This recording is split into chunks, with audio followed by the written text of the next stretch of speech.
La lumière provenant des objets qui nous entourent pénètre dans nos yeux.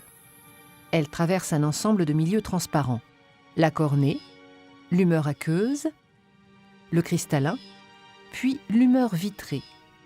Elle va ensuite former une image sur la rétine. La quantité de lumière qui pénètre dans l'œil est contrôlée par l'ouverture de la pupille, délimitée par l'iris. C'est l'iris qui donne sa couleur à l'œil. Afin que l'image formée sur la rétine soit bien nette, des muscles peuvent tirer sur le cristallin et modifier sa forme. On parle d'accommodation. L'intérieur de l'œil apparaît noir lorsqu'on le regarde de l'extérieur, car une enveloppe pigmentée le recouvre. C'est la choroïde. La membrane la plus externe de l'œil est blanche et dure. C'est la sclérotique.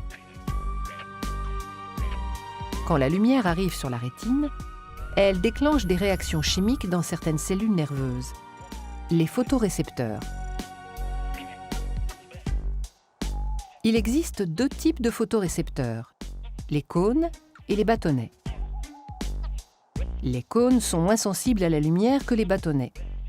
De nuit, ce sont surtout les bâtonnets qui sont activés. Cependant, les bâtonnets seuls ne permettent pas de distinguer les couleurs et l'acuité visuelle est faible. Les cônes permettent une acuité beaucoup plus forte, mais ne sont activés que lorsque la luminosité est suffisante. Ils permettent de distinguer les couleurs. Chaque type de lumière colorée active plus ou moins les trois types de cônes différents présents dans la rétine. Les réactions chimiques ayant lieu dans les cônes et les bâtonnets entraînent la création de messages nerveux qui se propagent dans le nerf optique. Ce sont des signaux de nature électrique dont la fréquence correspond à une information codée. Ces messages nerveux empruntent les voies visuelles pour atteindre le cortex visuel occipital, la partie arrière du cerveau qui traite les informations visuelles.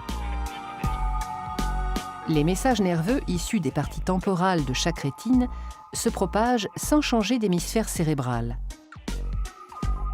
Les messages nerveux issus des parties nasales de chaque rétine se croisent au niveau du chiasma optique et rejoignent le cortex visuel occipital de l'hémisphère cérébral opposé.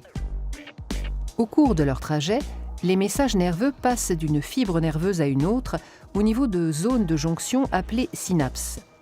Là, les signaux électriques qui arrivent de la rétine engendrent la libération de substances chimiques appelées neurotransmetteurs, qui traversent l'espace entre les deux fibres nerveuses et qui se fixent sur des récepteurs de forme complémentaire. Cette fixation entraîne la naissance de nouveaux signaux sur les fibres reliées au cortex. Le cortex visuel occipital est constitué de différentes aires spécialisées dans le traitement des messages nerveux. Selon la fréquence des signaux électriques générés par les photorécepteurs, chaque aire interprète une caractéristique de l'image observée: forme, couleur, mouvement. Ces différentes aires communiquent entre elles et le cerveau réalise alors une interprétation globale. Ce que nous appelons vision est donc une interprétation cérébrale de signaux électriques. Ainsi, une même image peut être interprétée de manière différente chez des individus différents qui n'ont pas vécu les mêmes expériences ou chez la même personne à des moments différents de sa vie.